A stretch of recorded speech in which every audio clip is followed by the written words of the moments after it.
This video is sponsored by PlayAsia, more on them later. Bethesda, a company that we should be grateful are making video games and not, like, houses, because if they did, the plumbing wouldn't be connected properly and the door would be upside down. Shouldn't be too hard on Bethesda, since they have made some incredible industry-leading games in the past, but I feel like the awful train wrecks are as memorable, if not a little more so. So clearly the best thing to do is to look back on all of the games that Bethesda have made and rank them from worst to best, a task that I have to restrict a little since Bethesda have been doing this for a long time. I want to stay away from their publishing credits since those aren't really their games, and instead hard focus the works of Bethesda Game Studios. You know, the company with Todd Howard being all excited that's put their name to the games that we usually associate with Bethesda. Yeah, that's what I'm doing today. But hey, I'm providing a service when it comes to ranking the famous Bethesda games. And if you're looking for a service for importing Japanese games, figures, and a host of other merchandise, then oh boy, are you fortunate that this video is sponsored by the fine folk over at PlayAsia. If you have any interest in Japanese exclusives, then PlayAsia can sort you out with an impressive stock of games and movies and all the figurines that you could possibly want. And it's especially helpful for franchises that struggle a bit with Western availability like Super Robot Wars or Gundam. I realize Bethesda games aren't a helpful topic as like a segue when talking about imports, but you know, Skyrim ended up on the Switch, and hey, that's a console that has no region locking, so you can import all of the physical copies of Japanese Switch games through PlayAsia with no worries at all. Any order over $99 comes with free shipping, and PlayAsia even ship to any country in the world, so really, you've got no excuse to not experience the best that Japan has to offer. If this sounds amazing, then you can go to playasia.com and use my promo code RABBID in all caps for 5% off any orders over $25 with the exception of eShop and PSN cards. These details are also in the description below. Thank you again to PlayAsia for sponsoring this video. Part of the fun of making a video about just whatever games Bethesda put their name to is that you end up exploring some wacky corners of Bethesda's history that they'd rather you didn't remember. So for sure we'll get into all of the Fallouts and Elder Scrollses, but Bethesda were also responsible for creating some drag racing games? Is that real? Have the guys at Wikipedia fact-checked this? Nah, yeah, it's definitely real, and these two games were so awful that they managed to shut down this little franchise that Bethesda were working on in tandem with the International Hot Rod Association. IHRA Drag Racing Sportsman Edition definitely is a drag racing game, but it's so bare bones and basic that it virtually has no redeeming qualities and nothing to keep you engaged beyond a very simplistic gameplay loop. Kind of shocking that these people made something like Skyrim 5 years later. And it's a photo finish between IHRA Drag Racing and IHRA Professional Drag Racing, because while the previous straight-line cargo fast game is slightly better, the differences aren't really worth mentioning. Listen, if you're into this sort of thing or just unbelievably curious as to what a drag racing video game looks like, then you might be somewhat interested in how this game works, especially since it's kind of made by the same people who make the Elder Scrolls games, and it's this huge outlier in their library, but for everyone else, you can and should spend your time on something else. One for the scholars and not many others. Bethesda are clearly happy with their mainstay franchises, but history has shown that they 100% have their blind spots. The Elder Scrolls Blades was intended to be some incredible replication of the best features of the Elder Scrolls games, but for mobile devices. And certainly a lot of the early trailers and marketing showed their confidence, or at least their faith, in what this game could be. Reality tells a drastically different story though, and perhaps unsurprisingly, trying to distill a concept as massive as an Elder Scrolls game onto a phone was never gonna happen, and instead, Blades is just a bunch of repetitive combat that never gets more interesting than its opening few seconds. If anything, having a game this creatively bankrupt share its name with one of the few things that Bethesda have consistently done well is kind of insulting and shows just how hard Bethesda are relying on brand recognition here. If this was a cheaply made mobile game called Swords and Dragons, it wouldn't have sold well at all. Instead, it's a cheaply made mobile game called Elder Scrolls, and hey, that's the difference maker here. Whatever happened to shame? Any and all apprehension that the public felt over Starfield can be traced back to the incomprehensible shit show that Fallout 76 was. The writing was already smeared on the wall after Fallout 4 was a little shaky at launch, but my god, did Bethesda demonstrate that they have no idea what they're doing when it comes to online multiplayer. It's a little tricky to rank all these years later because Bethesda have done a decent enough job of damage control so that Fallout 76 isn't such a torturous experience these days, but I still have a strong belief that my first impressions of a game should mean something. We can't keep churning out dog shit and charging full price for it and then slowly sculpting it into not dog shit. And in the same way that I can't look at Cyberpunk 2077 without remembering how bad it was at launch, the memories I have of Fallout 76 as it existed for a year or two are just so damaging to the game's legacy. Number 10 feels surprisingly generous in a way. Fallout Shelter is some of the slickest PR that I've ever seen from Bethesda. If you think that Fallout 76 was Bethesda at their most oblivious, releasing the free-to-play Fallout Shelter shortly after announcing Fallout 4, and riding that wave of positivity into a position of strength that reinforced the brand was a pretty awesome idea. Fallout Shelter could have been anything and fans would have eaten it up, and this is evident considering that it isn't anything more than a subpar resource management game coated in a thin, greasy layer of microtransactions. 2015 was 8 years ago, but these days you can't go far without stumbling across a cheaply made mobile game where you can build up colonies and harvest materials and spend energy, and all of this can be sped up or replenished by spending real money, and I'm just so tired. It's a bare-bones time waster at best and exploitative at worst. I can't shame Bethesda for trying, but I can keep it away from the actual good games. That is the power that I've given myself today. I wasn't too sure what to do about Bethesda's attempt at virtual reality and whether I should count them as their own game, but seeing as though Bethesda are dead set on charging £50 for the privilege of VR support, yeah, I'm talking about them separately. We'll tackle Fallout 4 VR first, and there's some surprising similarities of how Fallout 76 has evolved over time.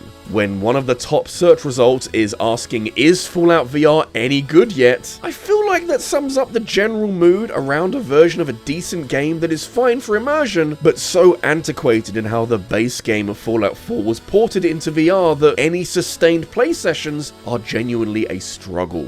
Like any substandard Bethesda game, you can patch up a lot of the wounds with mods, and there are some pretty amazing fan-curated mod packs around that turn Fallout 4 VR into a legitimately transformative experience, but that says more about the experience of mod makers than it does about the amount of time and effort that Bethesda put into this. Don't worry, it's only more than 3 times more expensive than standard Fallout 4 on Steam! Free VR support? Who would do such a thing? And predictably, it's more of the same with Skyrim VR, but admittedly not quite as extreme. But sure, the best way to experience the world of Skyrim is through your own eyes, and I don't know, but these environments pop so much more than anything that Fallout 4 can offer by comparison. The immersion is top-notch and almost worth the eye-watering price of admission alone, but there's still this nagging feeling that the conversion isn't quite as slick as it should be. We'll find out later that Skyrim is more solid than your average Bethesda nonsense, and because of this, you notice more when Skyrim VR isn't quite optimized in the right way. VR helps a lot as its own unique experience, but I wouldn't describe it as the optimal way of playing Skyrim.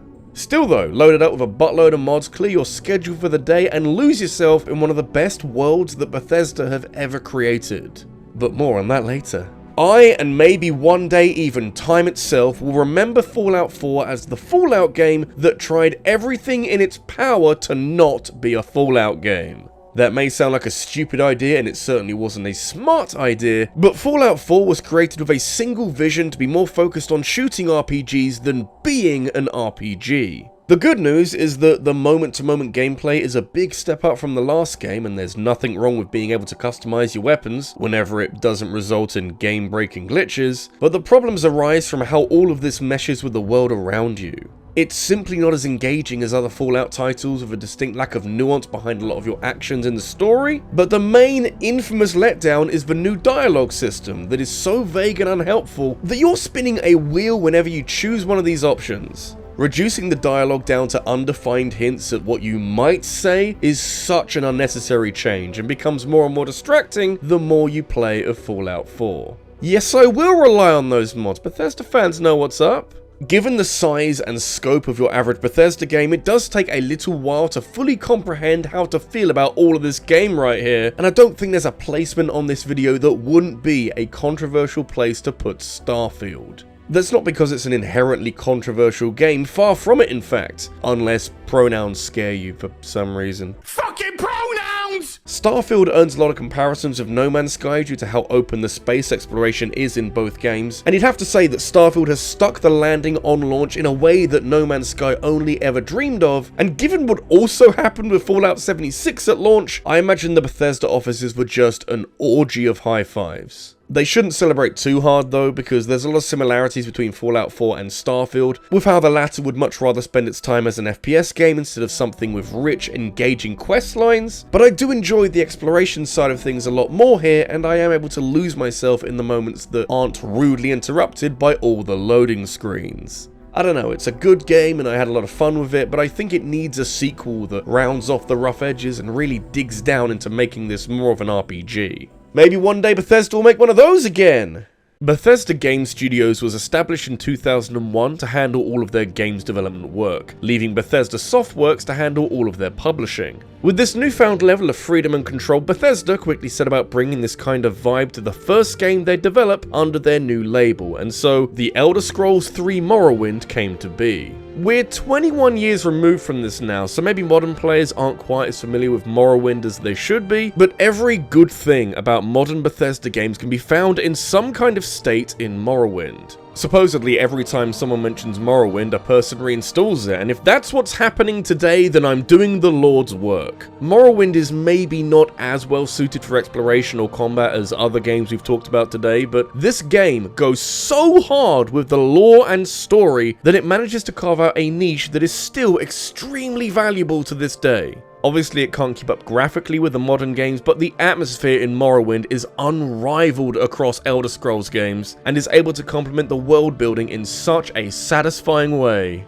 Yeah, fuck it, I'm reinstalling Morrowind. Narrowing the scope of this video away from just every remotely Bethesda-related property is annoying, since I don't get to talk about Fallout New Vegas as the shining beacon of peak Fallout that it should be recognized as. So we instead have the next best thing, which has to be Fallout 3, and for all its immense quality and rampant critical acclaim, it's worth remembering that when Bethesda inherited this franchise from Black Isle and Interplay, the change in perspective and move away from just being an RPG wasn't met with universal appreciation. Neither was the incredibly long opening sequence, but once you get into the meat of Fallout 3 and you're given the keys to the world, everything just kind of falls into place for you. It's an unbelievably ambitious game for the time and kind of grabbed the games industry by the scruff of the neck and showed how open-ended these kind of games could be. Hard to say for sure if this was the game that helped to launch the trend of open world games in the 2010s, but Fallout 3 was rammed full of stuff to do, and as long as you never went towards the garbage ending, it's an enjoyable world to interact with.